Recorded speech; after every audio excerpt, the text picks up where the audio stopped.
Jing Williams, welcome to the Vermillion Unplugged. How are you doing today? Doing great. Thank you for inviting me. Sweet. So we were just talking about this a little bit. So Andy Howe, if people know, he's the sheriff of Clay County. He told me, he said, hey, you should get Jing Williams. And I was just telling you before, he said he highly respects you. He said, you're amazing. I got the email. I was like, okay. So I contacted you and yeah, you're on.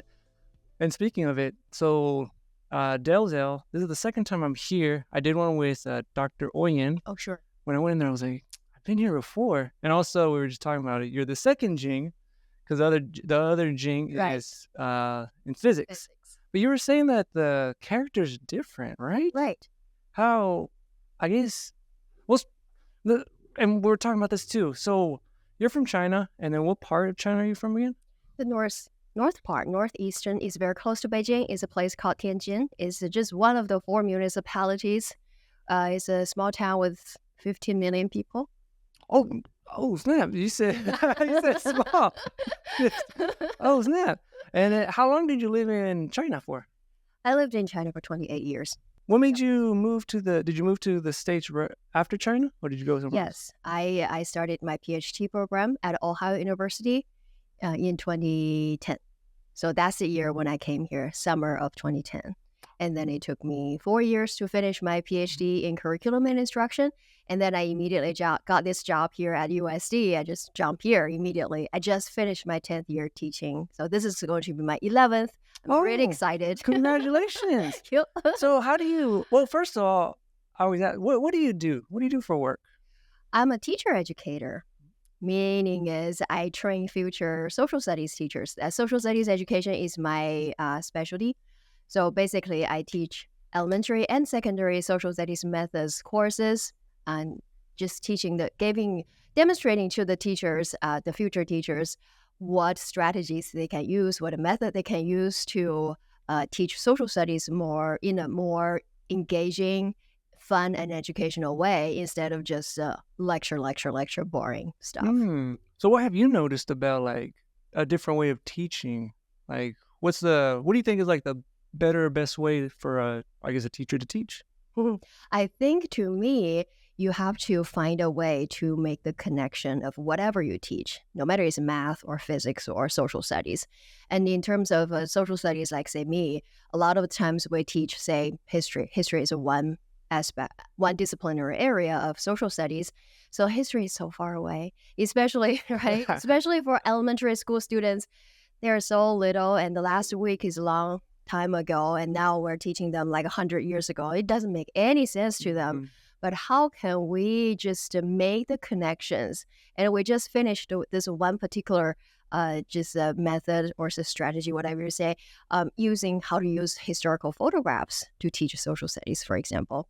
And I would intentionally pick the historical photograph on the topic, and if the best would be having a kid in there or kids in there of the similar age as the students you're teaching.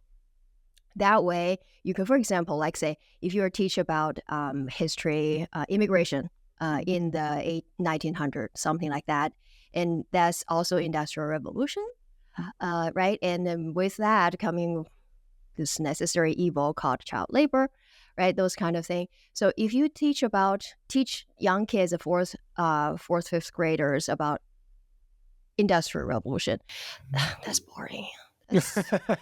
What's that, right? But if you tie this child labor to it and find this particular, there's so many. Louis Hyen took so many child labor photos, and you use those photos to teach and try to explore based on your observation. And the young kids, they love to observe and see, what do you see in this photo? Oh, I see a young girl. And what else do you see? Oh, there's a big machine behind her.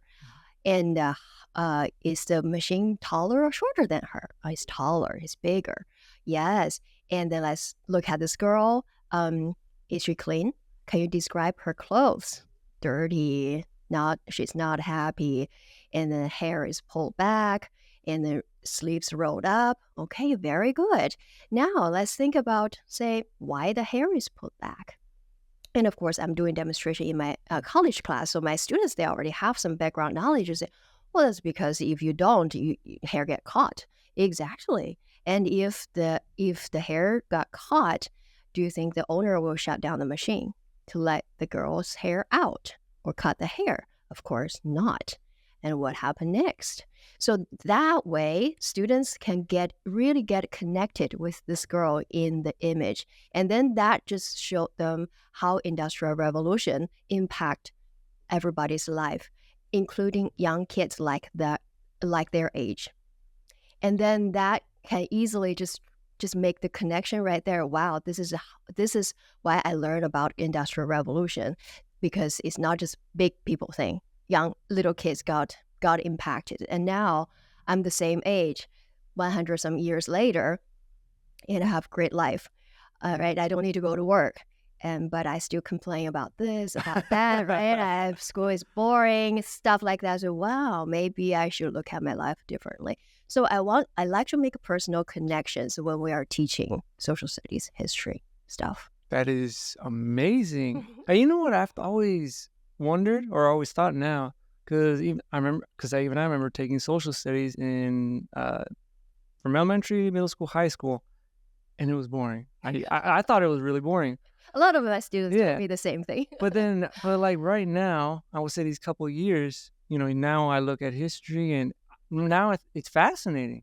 But I don't know why I don't know what made that switch. I don't know if it's more like now I do want to figure out, or interesting, or even the photos, images, or maybe it was a different teaching methods. I would say it's the teacher. It doesn't matter what subject. If the teacher just did not show any passion or not happy while it's teaching, definitely that will influence the students. But if the teacher is just showing genuine passion, oh, my teacher loved this. I can tell. Look, just hear her voice and the facial expression when she's teaching, blah, blah. Wow, the emotion is contagious. So that can really influence the students. And that can also say, oh, I don't like math, but I like my teacher. Okay, yeah, I get it. I get it. So what are the different things or different topics in social studies? Because you mentioned there was history. What are the other ones? Oh, yeah, there are 4 major disciplinary areas: history, geography, government or civics. And then the last one is rarely mentioned, is economics. Yeah. Okay. Yeah. I never thought about economics. It's a part of social studies as well. What's your favorite part or favorite out of those 4? I like all of them. I really do. It's just they're all working together. When you think about it, like say just the same example, child labor, Industrial Revolution. Why did this parents send the kids to the factory to work? Because they need money. Why? That's the economy part of our life. We need that little bit money so that we can survive, right? That's that part. And then when you talk about, that's the history. Industrial Revolution is history. And then in the United States, in what part of the country they have different types of child laborers? That's geography, right? In the South, we have the the cotton fields, right? And then in the coast part, they have a lot of factories, stuff like that. So the geography part, why the cotton is in the South? Because of the weather, of course, as you can see. And then along the coast area, there's a lot of, especially New York, those places, there are a lot of immigration that came over from Europe. They are mainly are there. That's there are a lot of people, and people brought their kids, right? That's that part. And then when you think about child labor, I ask the students the question saying that, okay, about child labor, so do we still have, is child labor still allowed in our country? And then we're like, no, they have to go to school. They are protected because we have the child protection law. Okay, then do we still have child labor? Do you know child labor in other parts of the world? And they all, yes, absolutely.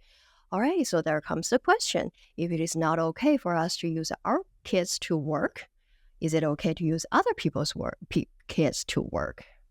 That's the ethical part, right? So, and then there comes this awareness to say, oh, a lot of things were made by kids.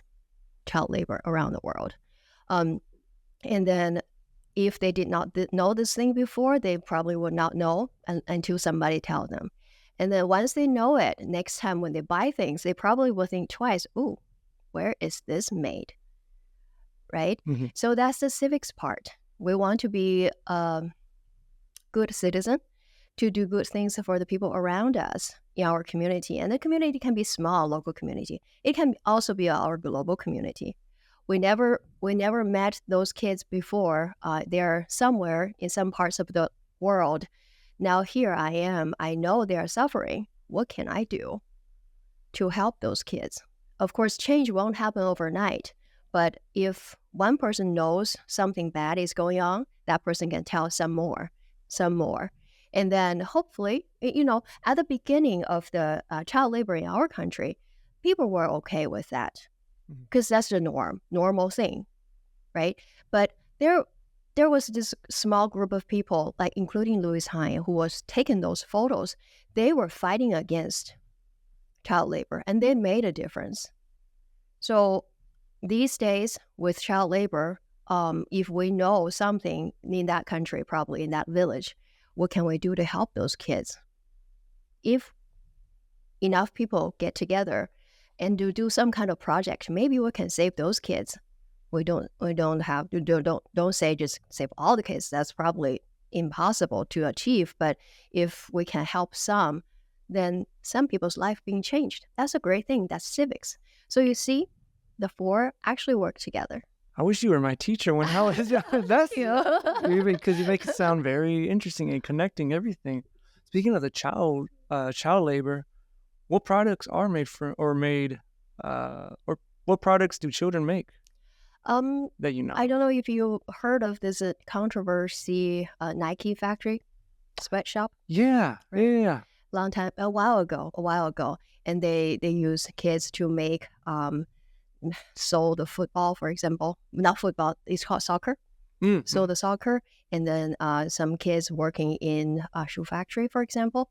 And also, in South Diamond, that industry. Yeah. Diamond is great, right? It's shiny, especially for women. They love it. You have to marry me, you have to give me a diamond ring.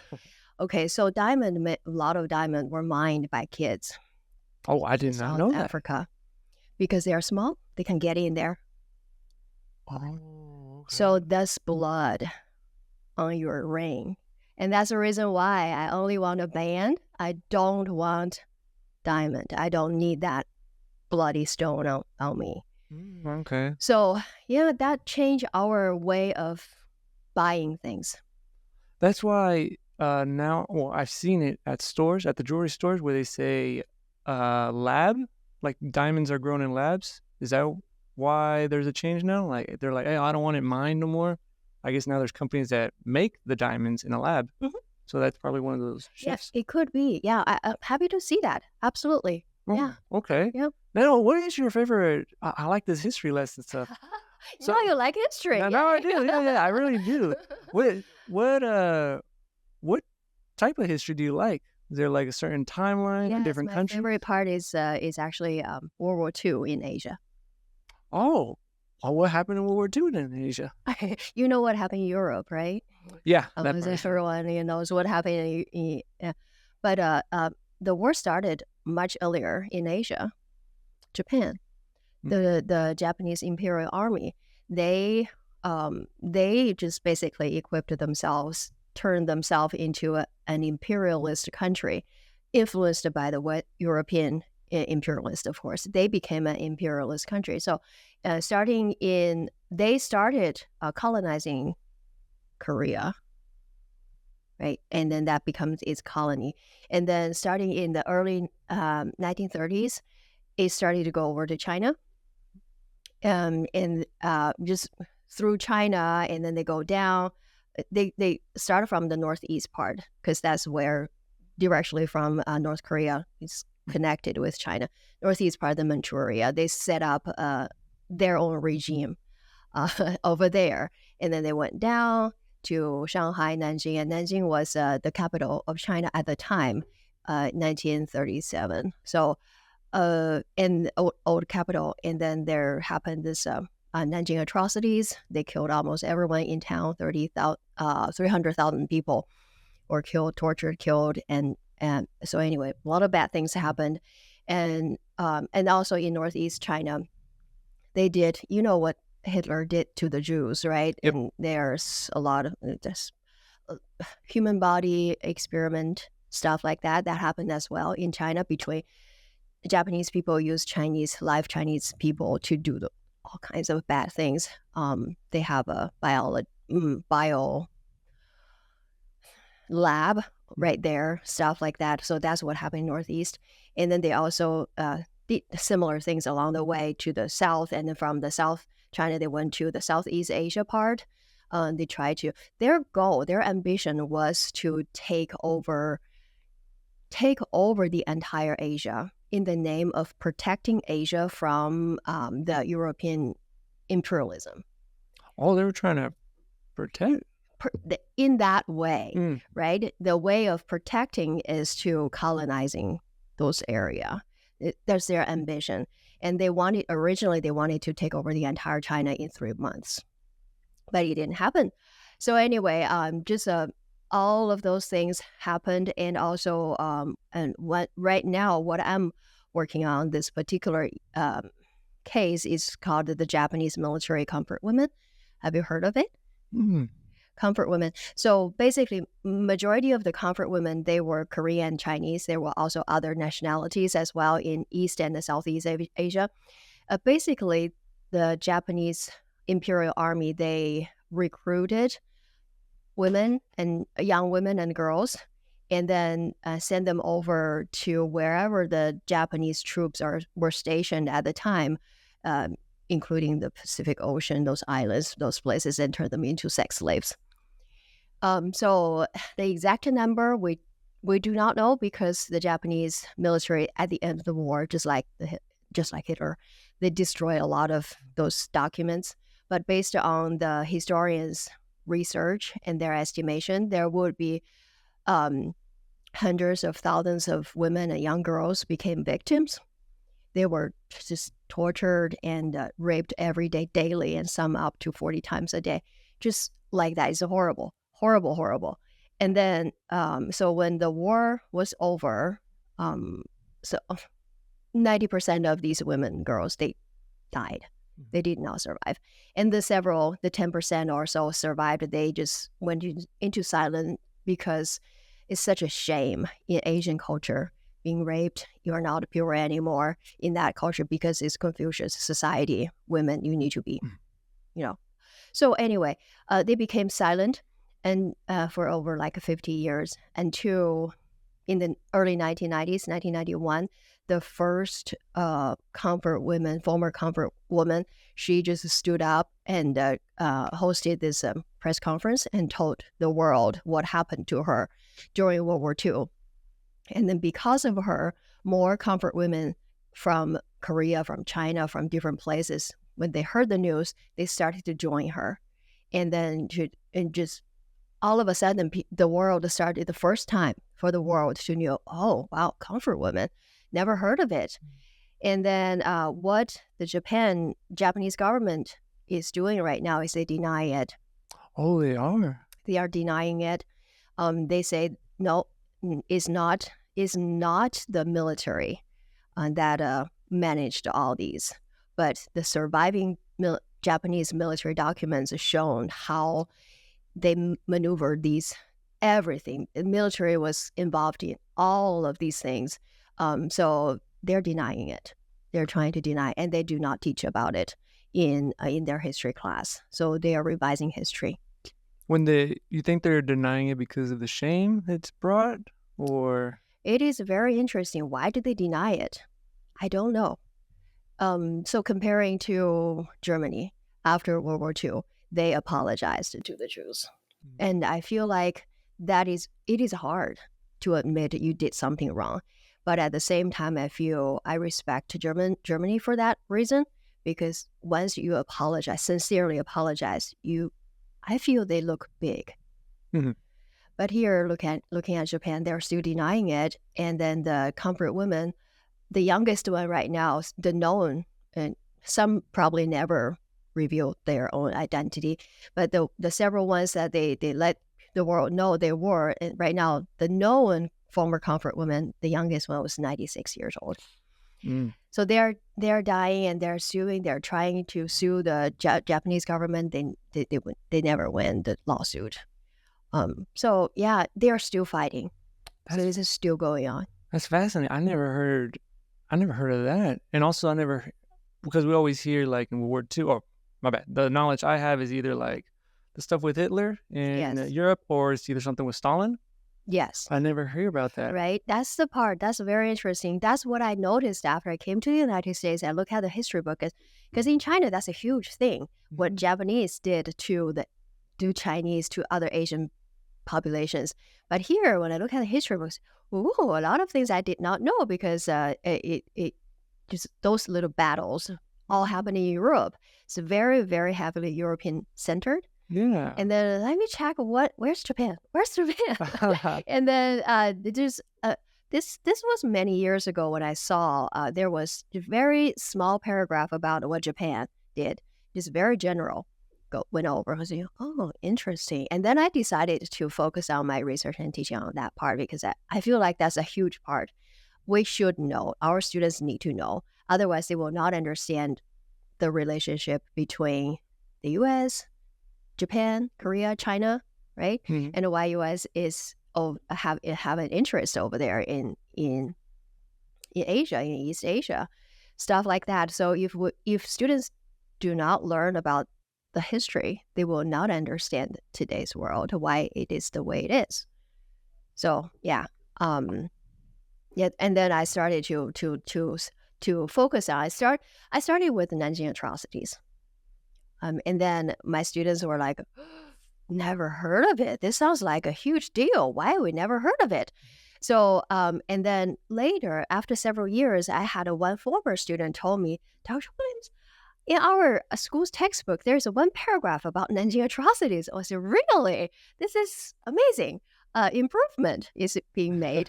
Right, it is. And then comparing to 10 years ago, I would definitely say the Asian part of World War II in the U.S. history textbooks is expanding. I love it. I love to see that. Oh, I need to check back on it because the only thing I knew was just, how Japan invaded, Pearl Harbor. Because even right. That's the only thing I know. Because even my wife, she's so my wife is from Mexico. Oh. And she came here 4 years ago, and she's learning about the history about the U.S. and about World War II. She's really into it now. And she asked me, she said, "Hey, what happened with Japan? Why did they attack?" And I'm like, I don't know. I don't know what happened. I didn't know that they attacked, and then they got bombed twice. But then I'm like, I don't know. I only know the stuff. They don't just all of a sudden one day they decided to bomb Pearl Harbor. So what? That was before that. There was so much happened in Asia, right? And then did U.S. people, American people knew, like say Nanjing atrocities happened? Yes, they did, because there were a lot of even New York Times, they were reporting because there were foreign journalists in Nanjing, and they tried to send information out. And then the U.S. people did know what happened, what Japanese people are doing, and then so there's I guess a public pressure on the government to say we should get involved, stop Japan from doing all these bad things, and then towards that late before Japan bombed Pearl Harbor, and U.S. started to just reduce the supply to Japan. Mm-hmm. But Japan was fighting for so long, and they were always winning in Asia. They got mad. So the weapons when they used to kill all those people, say in Nanjing, of course, other parts of China as well, those were U.S. Machine guns. Military, not military. Some people, business made money. That's business, right? So anyway, and then when the U.S. government started to, it's almost like a sanction, right? Just stop providing those supplies to them out of the public pressure and all of other reasons, they got mad. And then they're like, okay, we've been doing all these things, and the U.S. had not been getting involved. or getting mad, we're going to get over on their place and do some bad things. And they thought U.S. was not going to respond. So, but who knows? They were wrong.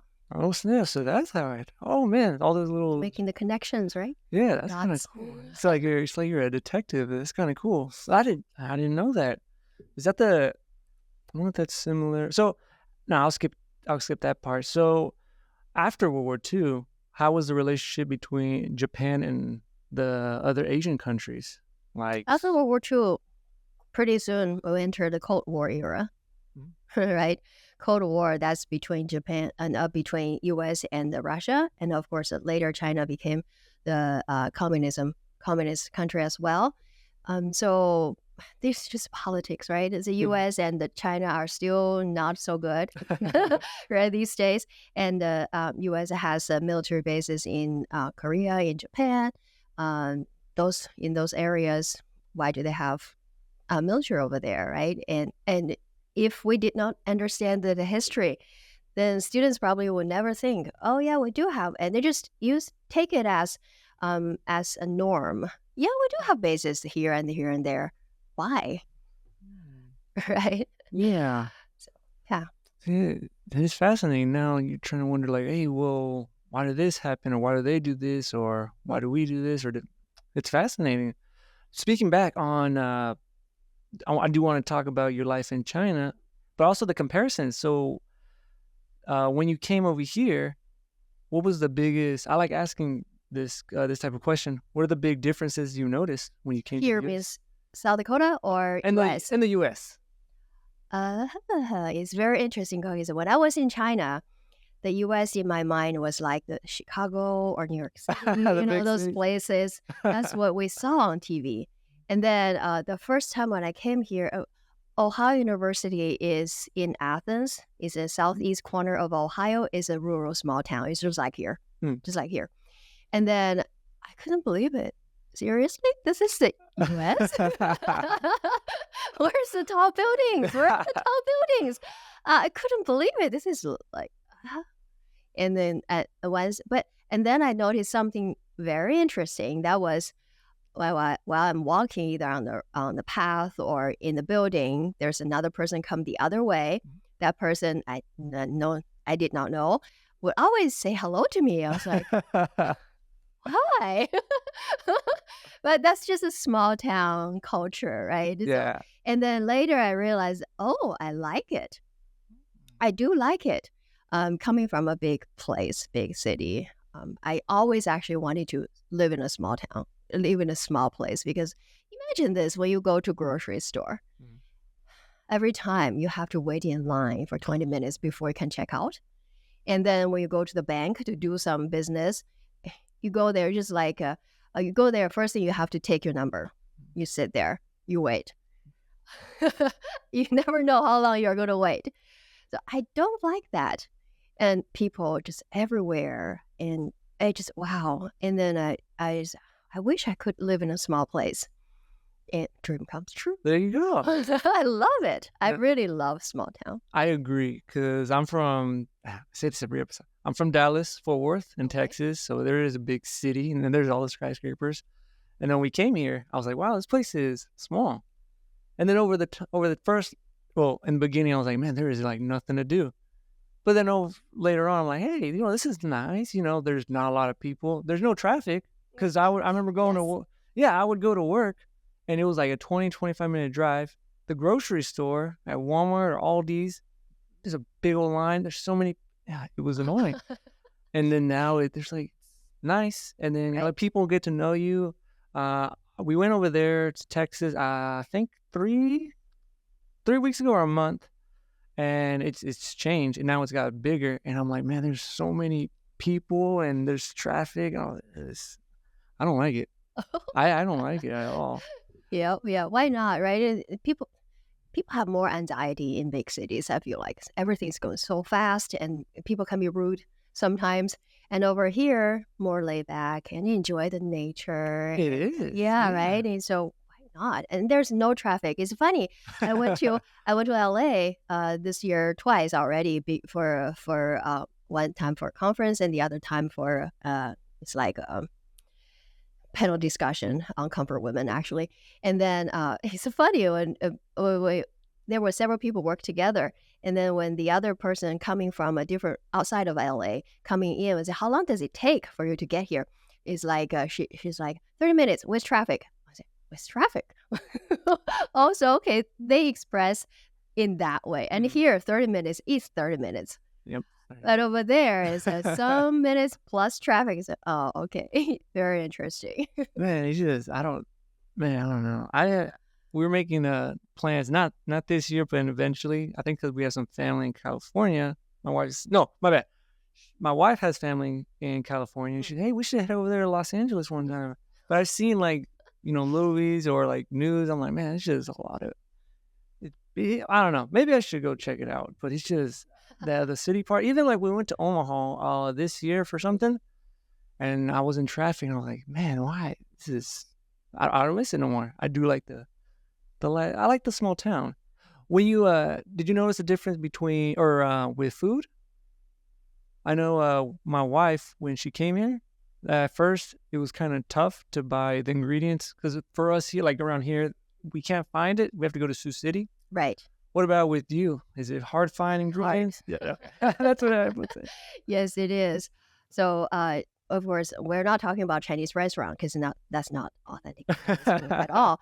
I just cook my own food at home. And the ingredients, I usually go to Sioux Falls. There are 2 grocery stores. So one is Mekong, the other, I don't know how to pronounce the name, right beside the Smithfield. And that's Asian stores. And then in Sioux City, they have Hong Kong, that one little Asian store. So yeah, and of course, every time when we go to Omaha, we would definitely stop at the Asian store. They have so much better stuff over there. What's how would you describe the food? Because also like different, since China is a big place, I'm pretty sure different regions have different styles. Right. True. What kind of food do you like? So I'm from northeastern part. So it's very close to Shandong province over there, and northeast and where Beijing, Tianjin is. There are different types of cuisines in China, and that's a Shandong style over there. Is like a combination of saltiness and the sweetness. It's like that. And then when you go to south, they have the Guangzhou. Those it's a very delicate, very pretty, and not as salty. I'm not saying salty, just they're not salty at all. And then it's very delicacy. A lot of and the dim sum over there, you probably heard of those things. And then we also have when you go to Sichuan province, Sichuan food is spicy. Oh, okay. Very, very spicy. I like spicy food. Yeah. I should visit. So yeah, it's just different regions. They have different kinds of food. Okay. Do you like spicy food? I do. Okay. Not South American type of spicy. Okay. I'm okay with Asian spiciness. There are different kinds of spiciness in there. Anyway. This fact or a little fact, opinion or something that I've just noticed this year, I didn't know.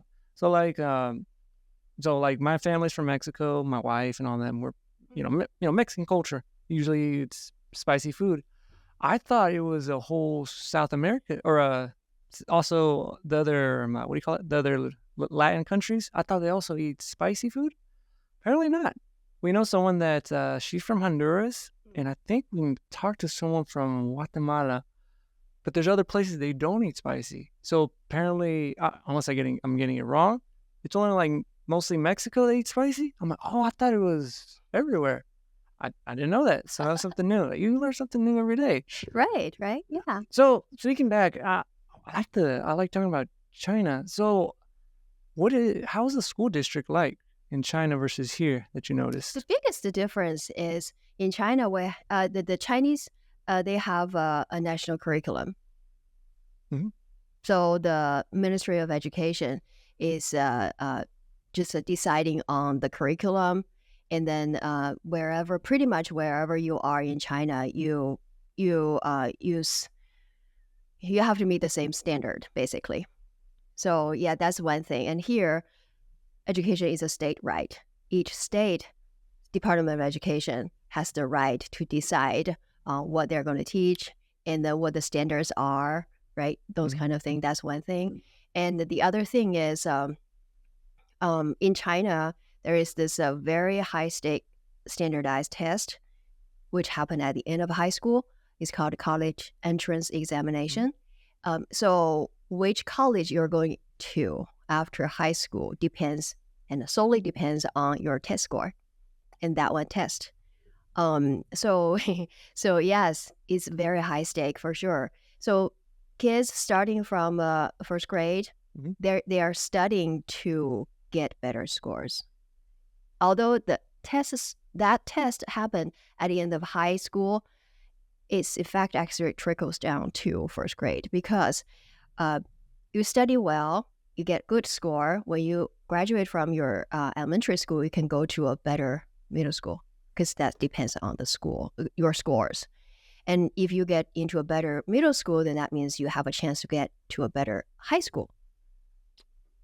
And then with the better high school, you have a better chance to get a high score, which you can go to the university you want to go to. My past boss at the med school, he's from China, and I remember this. I won't forget. He said, because I asked him, "What is there like a big difference?"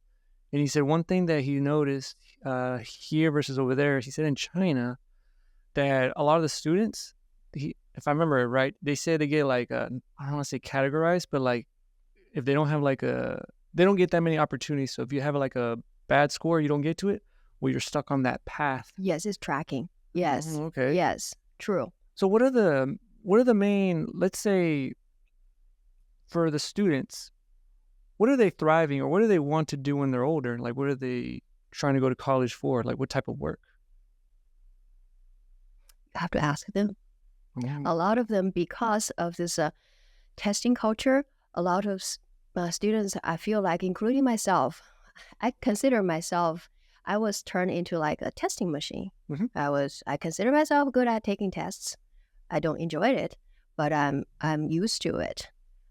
So, and I know the pressure of being under that system. So and that's the reason why I don't use tests these days in any of my classes. I Oh, you don't don't? use tests. No.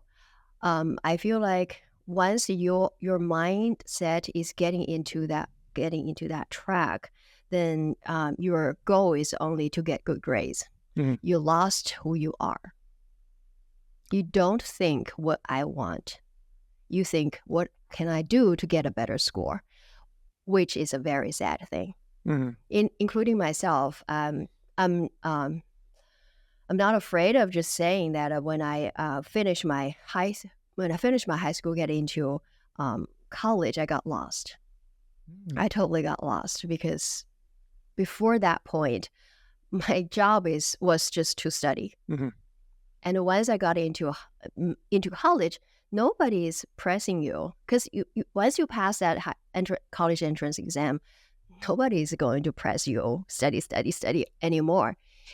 College is the time when you really should explore who you are, right? And then what you want to do for your future. And also practice a lot of abilities like communication skills, right? Working with other people. All of these soft skills are so important, but those are not taught in school because school only focus on grades. So students grow up in that kind of culture, and then everything they think about is grades. Mhm. It's okay. I don't know how to work with other people, but no, I don't think so these days. So I got lost. I was so lost. I would consider that was my lowest point of my life because I had always been a good student. Mhm. I got in college, did not know what to do, and once I finished my 4 years, I did not even get a job. And then that's the time when I started to ask myself, who am I? Who am I? Mhm. What do I want to do? Nobody cares about me. Even my parents, they don't care about, Jane, what do you want to do? And then nobody asked me that question before. Really? It's only just the testing scores.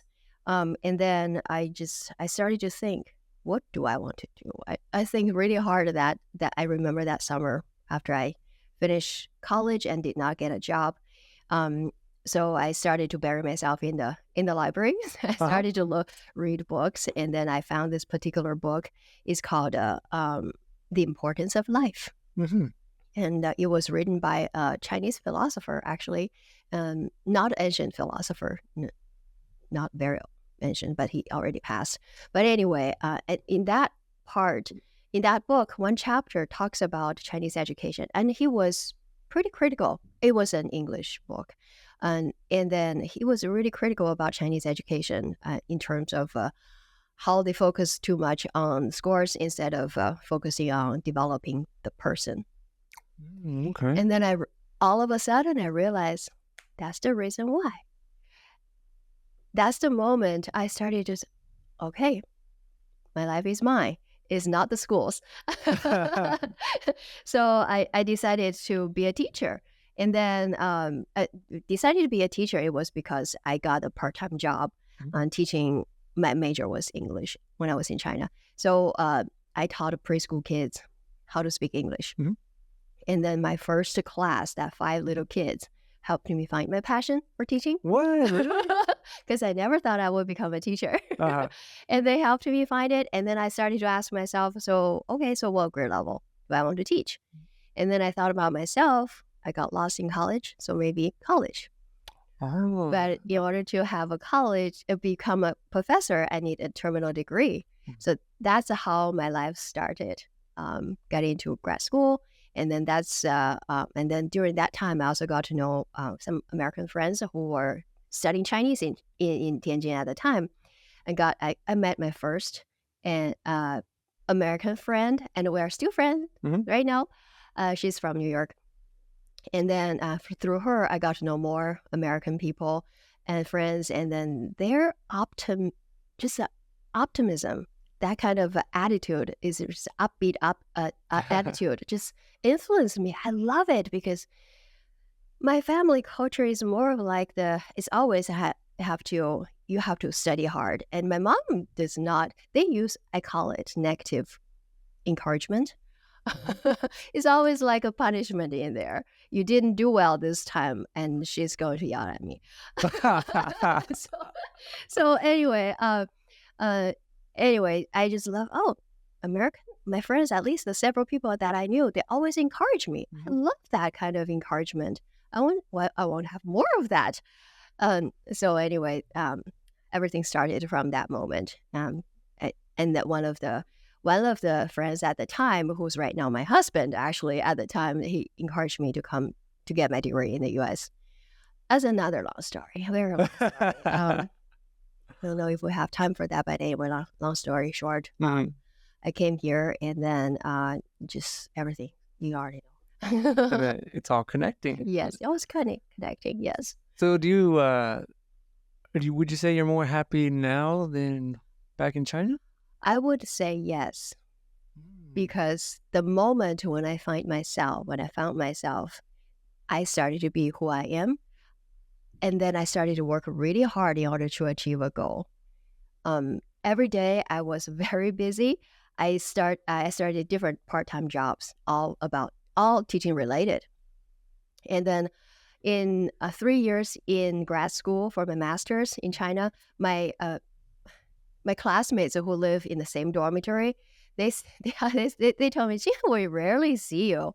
What do you do every day?" Because I'll be teaching here and there all the time because I made myself so busy. But I enjoyed it. I feel like that's my life. That's what I want to do. It's not what my mom wants to do or my dad wants to do. It's what I want to do. And then that kind of life is very energizing. I'm happy, although tired, but I'm happy every day. So, yeah. So what do you think? Why do you think? Because I've heard about that. I've heard it from comedians that are Asian, and on YouTube, they'll say that their parents are very strict on on testing and good grades. But I always wonder, I was like, why? But is it that common, or is it? It's very common. It's a culture there, not just in China. I know in South Korea they have the similar kind of culture as well. It's just I call it invisible hands just put on you. Mm-hmm. It is just the expectation is there. Nobody says it, but you know it. You have this expectation on you. from your parents, from your relatives, from the whole society. That's what you need to do. Just do it. Oh, damn. Okay. So right now you are living that American dream, right? I am. Yeah. I ask my students, do you believe in an American dream? And some of them, they know. I say, why not? At least for me, absolutely. American dream. See, my wife, she says the same thing. She's living the American dream and she loves it here. She says, because even though, so my parents were born and raised in Mexico. When my dad came, I think in the 3rd grade, my wife was raised in Mexico, and I was born in Texas. Okay. So I have the Mexican culture and the American culture, but it's not the same. Mm-hmm. And my wife would always, or when all over the time, she says that she loves it. She says, here you could do anything you want over there. It depends where, but like she says over there, if you're in poverty, you're stuck in there. But here you could start from the bottom, you could go on top, or you could pick different career paths, or you could change from this, and like stuff I didn't Exactly. know. Comparatively speaking, people do have, at least I feel the same way, have more freedom. You're not stuck anywhere. So overall, do you like working here at USD, becoming a professor? I do. I love it. How's It's amazing. How's the semester going so far? I know it just started, but how's it going so far? It's great. It's great. I feel like after teaching for 10 years, right, and I've become more confident in teaching, and I can be let more of myself coming out instead of pretend to be that professor in the classroom. I joke in the classrooms. I like to be just having this relaxing kind of feeling. I don't want people to feel scared in the classroom. And in my class, I rarely lecture anything. Because like say the method class, I do demonstrations. I told my students, okay, I don't see you as my students or college students. You are my future teachers. Okay, I hope you see yourself as a future teacher as well. So what I do in my class is usually I do the demonstration, and you first pretend to be my student, 4th grade, kindergarten, whatever, and then answer my questions. And after I do the demonstration, you are going to change your hat, take off your student's hat and put on your teacher's hat. And let's reflect on what we just did and how we did it. And that's the method you need to remember. Okay. And so I do demonstrations in class, and they enjoyed it. And then they use the method to build their lesson plans. Like say, for example, using historical photographs, we just finished that last week. And then I asked them, okay, so you know the method, how to design those scaffolded questions to help your students analyze the photo. That's the key, I told them. So your job is to find a topic that you're interested in, and then make sure that you follow the state standard and national standard. And imagine you're going to teach that lesson next week. You're going to use a historical photograph. Find that photograph, and then you design the scaffolded questions for discussion in the classroom. So they work on that. So yeah, that's what I do in class, and so far I think they enjoyed it. And I know we had guest speaker today, and that's another method I want to demonstrate to them. So we're going to do debrief next time when we meet. Okay. Do you think there's some, like, I guess depending on the career or subject, that testing is very important? Like, would you say, oh, well, for example, if you're taking, calculus, you have to be taking these tests. What do you think, using your method, it could be applied to other subjects? Yeah, I believe so. Like say the images. Like say, who said we cannot use images in science? Right? Yeah, you're right. Show a photo, whatever is Yeah. on it, the rocks or the astronaut on the moon. Yeah. Do whatever let's do a discussion first, and then that leads into what I'm going to teach about science today. You can do that. I told them all the time. Say, don't just think these methods are only applying to social studies. Think about your other subjects as well. Okay. You don't want to be a teacher here at the Vermillion School District? Because my daughter's in school, and I feel like you'd be a great teacher. I'll follow your daughter go through different levels, right? Oh, I do have another question. What do you think about public school versus private school versus homeschool? I'm interested. Or do you think it's all the same, or? No, they're definitely not the same, but because that's not my research area, I don't know too much about it. I only heard of, like, say, public say private school may have better curriculum, more strict than public school, higher quality. Well, it all depends on who you talk to. Some people don't think that way. In the homeschool, I did thought about homeschool. I have 2 boys at home. They're twins. They're 5 years old. They're in school right now. And then before they went to school, I thought about homeschooling. I just feel like that's a cool model because you can control and you can control how fast they can go based on who they are. And then I don't have time. It's always time. Right. And then and my husband even thought about private school. And then we talked to different people and we got the different opinions. Basically, some people love private school, some people just don't like private school. I guess in the end, my thought is just really, I usually teach them ahead of time. So That's smart. Chinese mom. So anyway, I don't have the same kind of pressure on them. I want them to be happy. I always ask them, what do you want to be in the future? Okay. I always ask them. Of course, their answer always changes.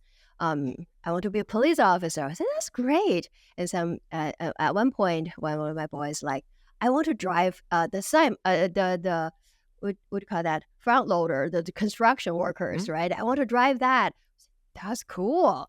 And then now one of them want to become a train engineer. And so anyway, I like it. I want them to think. I want them, and then I said, I told them, no matter what you want to be at, I want you to be happy.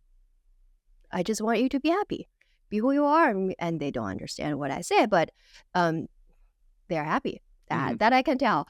And then before they went to preschool, it's funny. They asked me, Mom, are we going to learn new things in school? I said, no, go to school to make friends. So because I know they already know, they already learned. Because I'm a teacher, that's the advantage. I know where to look for those standards in different subjects. So I look they're in kindergarten right now. Yeah. So I look at the kindergarten, say the math curriculum, and then English language arts curriculum standards. I look at, okay, they need to know this. All right, I just build those into life. Like say one of the standard in kindergarten I remember is kids need to understand the values of the money. So like say a quarter is 25 cents, right? Stuff like that. And then at home, when they do chores, I give them money. They have a piggy bank at home. So I just constantly asking them, okay, what's this? It's a quarter. What's the value of it? 25. 25 what? $25? No. I wish. Okay, 25 cents. Okay, 25 cents. So I just built that into daily life and help them understand it. Stop. Make it fun. You sure you don't want to be a teacher? I am a teacher educator. That would be, man, I wish you were my teacher back then. That would be cool.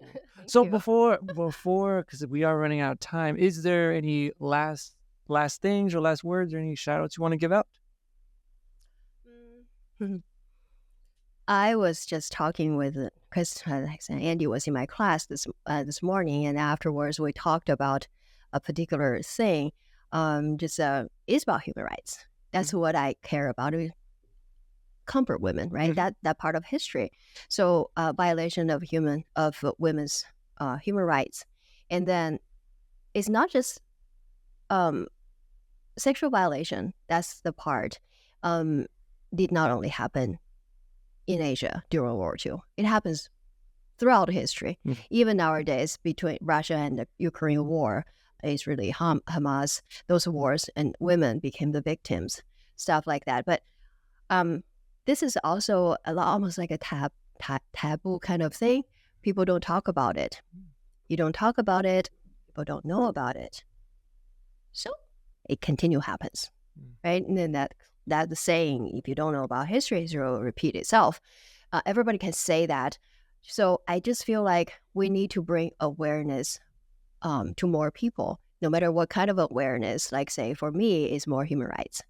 You say child labor or women's rights. So that's what I do in my class. It's all issues. So right now, what I'm doing is try to bring that part to the teaching. So comfort women in my secondary social studies methods. So usually in high school, you can talk about these. It's not about sex. It's about human rights. So those are two different things. Right now, I'm actually working on a book about how to teach wartime sexual violation in high school in the United States, in high school. So because there's no such a book out there. You think about it, it's interesting. Oh, there are books talking about wartime sexual violation, but there's none how to teach it. You tell me how to teach it. It's important. I just feel like, and I just read an article yesterday. It was an organization in Korea. They are it's called in the Research Institute of Japanese Sexual Slavery. They interview different people related histories issues. And when I was in Seoul this summer, I was interviewed actually. So and then that's how I got to know them, follow them. And they just interviewed a woman, a Ukrainian woman who was sexually violated by the Russian soldiers during the war. And then she and other victims, they got together and they formed this organization to help other victims. And then what she said in her interview was really touching me was, we were not told what happened to women during war. So we did not know we would be in danger if we are facing Russian soldiers. We did not know. Things that happened in different regions in Ukraine, but people like just push it down. Don't talk about it. So they did not know, and then they became the victim. And then she just said, if we knew we could be in that kind of a danger, we would better protect ourselves. And that's her from a victim's perspective. And then I just started to think about my teaching. Yes, if we don't teach about these kind of things, then it will just continue going on, basically. So, and if we know this and more people just start to know these kind of things, then maybe if there's a regional conflicts going on, I hope there could be some kind of international collaboration to say, get intervention. Can we, before you get into it, can we take the women and children out from that area? Could that be a solution? At least let fewer women will get sexually violated and become victims, something like that. So I just constantly think about those big things, the awareness about the issues going on. I'm a social studies person, right? That's what I do. So anyway, yeah, that's what I want to say. Yeah. Yeah, but people are getting more aware of the situations, especially because now, when do you think your book will be ready? I hope to finish it by the end of this year or sometime in January. Sweet. Yeah. And already got the contract from the National Council for the Social Studies. So they are going to publish it. So I'm really excited about it. Being published with that organization is a huge deal. And then it's really something I'm passionate about. I want to help teachers to know how to teach this kind of thing. Okay. Yeah. Cool. Once it gets published, we'll get you back in, and maybe I'll buy a book and you can sign it. That'd be great. Thank you. Cool. Well, we're running out of time, but I do want to thank you so much, Jing, for being on the show. Oh, you're welcome. Thank you for inviting me. It's fun.